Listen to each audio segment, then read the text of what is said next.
Hello my people, and welcome to yet another video here at 48 Detailing. If you are new to the channel, make my Christmas wishes come true and hit that subscribe and like button. If you have any questions at all throughout the video, throw them in the comment section below where we can go ahead and help you out.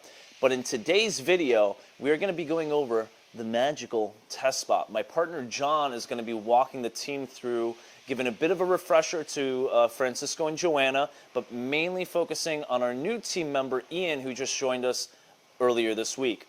We're going to be going over the test spot for the two-step paint correction, working on a really bad black GMC Yukon, and I'm talking really bad, guys. This is some of the worst black paint we've seen in a very, very long time. It's a 2020. Bumpers are already starting to oxidize. The hood is showing areas of failure. It's just horrible, and you'll see exactly what I'm talking about in just a few moments. So thank you so much for joining. Make sure to like and subscribe, and I'll talk to you soon.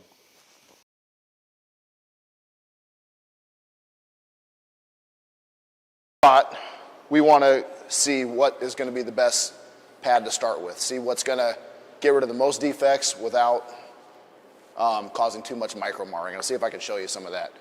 Because if we cause too much marring in the paint when we go to polish, it's going to make our life a lot harder. Miserable. Especially on this paint. This paint's really soft. Yeah. So we're starting off with the last cut here.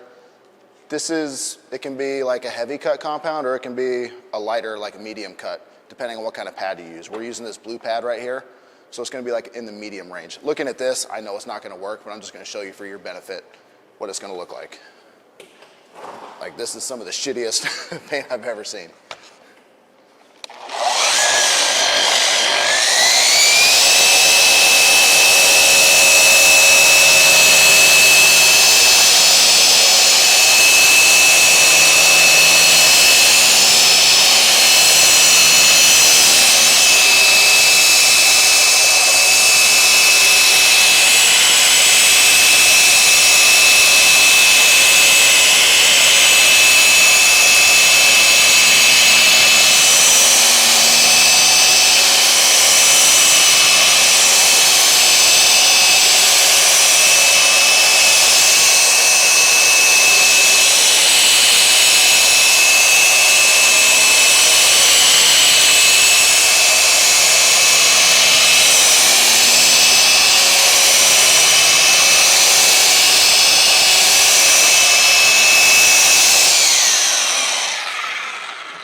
So that was 5 passes right there. So on your test spot, it's kind of important to keep track of how many passes you're doing so you know what's going to work for the rest of the panel.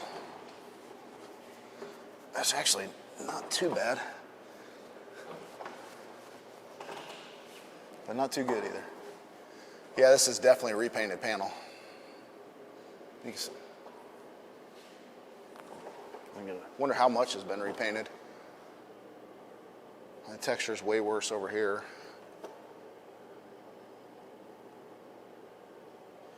I don't know if you can see it on camera, but if you got back to where you were over there, you could probably even see the little the Bondo marks in there. No, we could see it. So that got out a decent amount of defects. We can go still a little heavier than that and see what more we can pull out. But if we do a lot more, let me show you how bad it could be, like how much, I don't want to say damage we could do to the paint, but how much it'll actually haze it up. So this is a microfiber cutting pad. This is fairly aggressive. And then we're going to use the same exact compound.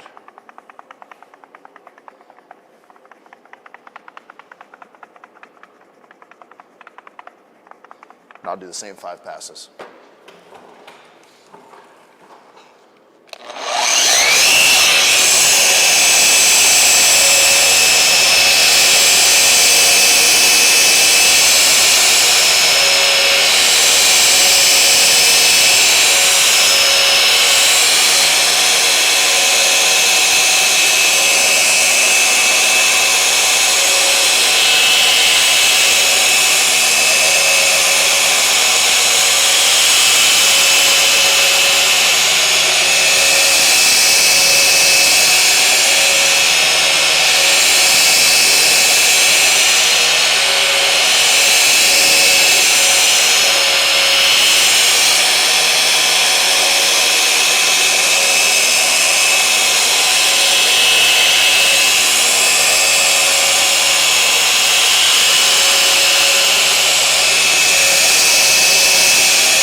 That's not bad either. But... So I don't know if you can come over here, Ian. Maybe you can see it a little better. So come over on this side where I'm at. So you can see it's a little like hazier right around in here, and then it starts to get a little more dark right there, because I kind of overlapped a little bit, but you can start to see that little haziness. We're gonna have to pull that out during our polishing step. You can even see right here, see these tight little spiral marks? I don't know if you can see that or not.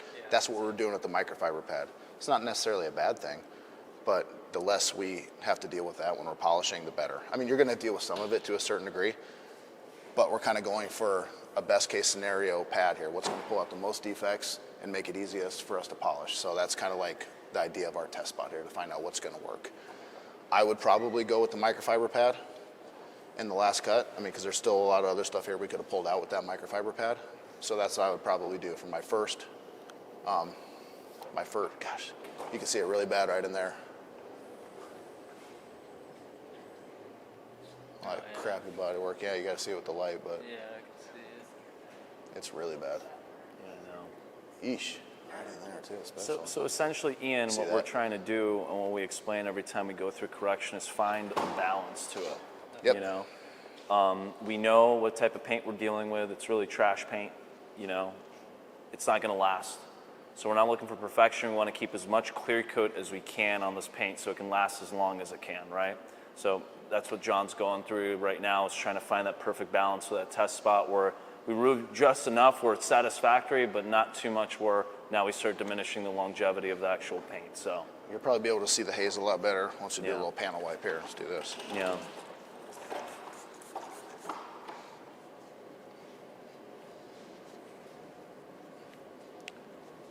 So with this panel wipe here, we're just pulling out all the oils in the polish here.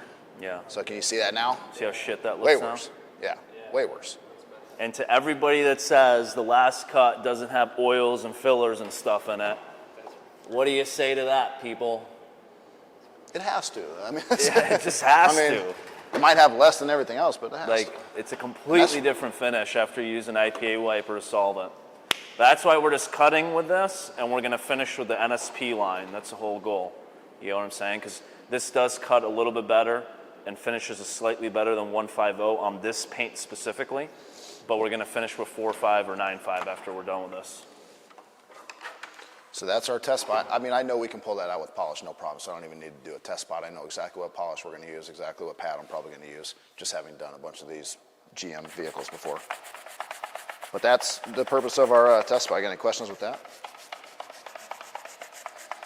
Definitely tell the difference between the two. Yeah, and I mean, it still looks pretty crappy here. I mean, but we did that on purpose. We're getting out all the deep stuff. We're leveling it down. In here, I didn't really touch that yet. So we're just kind of looking in that center area. But I mean, we did that on purpose. Compared to what this looks like, all those deep, random scratches everywhere, now we have a nice uniform surface here to polish down. Does that make sense? Yeah. Okay. Cool. I mean, obviously, you can ask questions as we go here and go along, but yeah, that's kind of like just the initial thing, and you'll see what it looks like once we start polishing too. I'll cut down this whole area and then just do a quick polish for you so you can kind of see what it looks like, and that'll be our end product. But I would say that, Francisco, microfiber or the little salt and pepper pad from Buff and Shine, and last cut. Sound good? Break? Done. Break.